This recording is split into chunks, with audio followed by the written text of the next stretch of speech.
Hello guys, I'm Marun. Coal நிலக்கரி என்விரான்மெண்ட்டுக்கு பெரும் பாதிப்பு.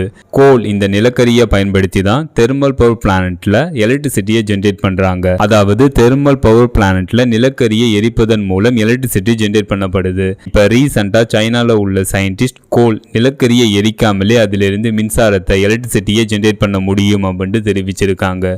இப்போ வாங்க டீட்டெயில்டா பார்ப்போம். கன்வென்ஷனல் தெர்மல் பவர் பிளானட்ல கோல் நிலக்கரி எரிப்பதன் மூலம் ஹை ப்ரெஷர் ஸ்டீம் ப்ரொடியூஸ் ஆகுது. அப்படி ப்ரொடியூஸ் ஆகிற ஹை ப்ரெஷர் ஸ்டீம் டர்பைன் பிளேடில் பட்டு ஜென்ரேட்டரை ஹை ஸ்பீடில் ரொட்டேட் ஆகுது. இதன் மூலம் மெக்கானிக்கல் எனர்ஜி எலக்ட்ரிக்கல் எனர்ஜியாக கன்வெர்ட் ஆகுது. எலக்ட்ரிசிட்டி ஜென்ரேட் ஆகுது. இப்போ ரீசெண்டாக சைனாவில் உள்ள சென்சன் யூனிவர்சிட்டியில் உள்ள scientist zero carbon emission direct coal fuel cell எனும் கோல் பேட்டரியை உருவாக்கி இருக்காங்க.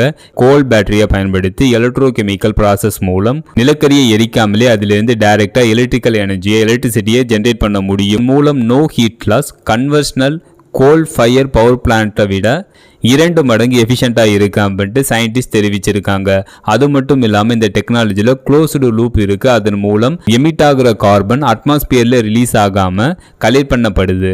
அப்படி கலெக்ட் பண்ணப்பட்ட கார்பன் கெமிக்கலாக கன்வெர்ட் பண்ணப்படுது. அதாவது சோடியம் பை கார்பனேட் இல்லைனா சிந்தசிஸ் கேஸாக கன்வெர்ட் பண்ணப்படுது. அப்படி கன்வெர்ட் பண்ணப்பட்ட அந்த கார்பன் இண்டஸ்ட்ரியல் யூஸுக்கு பயன்படுத்தப்படுது. இந்த டெக்னாலஜி இந்த கோல் பேட்டரி மூலம் நிலக்கரி என்றாலே என்விரான்மெண்ட்டுக்கு பெரும் பாதிப்பு என்ற எண்ணத்தை இது மாற்றக்கூடும். ஃபியூச்சரில் தெர்மல் பவர் பிளானட்ல இந்த கோல் பேட்டரி இந்த டெக்னாலஜி ஒரு மேஜர் ரெவல்யூஷனை கொண்டு வரும் அப்படின்ட்டு சைனா தெரிவிச்சிருக்காங்க. இந்த மாதிரி அப்டேட்டை நீங்கள் பார்க்கணும் மறக்காம இந்த சேனலை சப்ஸ்கிரைப் பண்ணுங்க. ஃபைனலாக இந்த வீடியோ எப்படி இருந்துச்சுன்னு கமெண்ட் பண்ணுங்க. See you.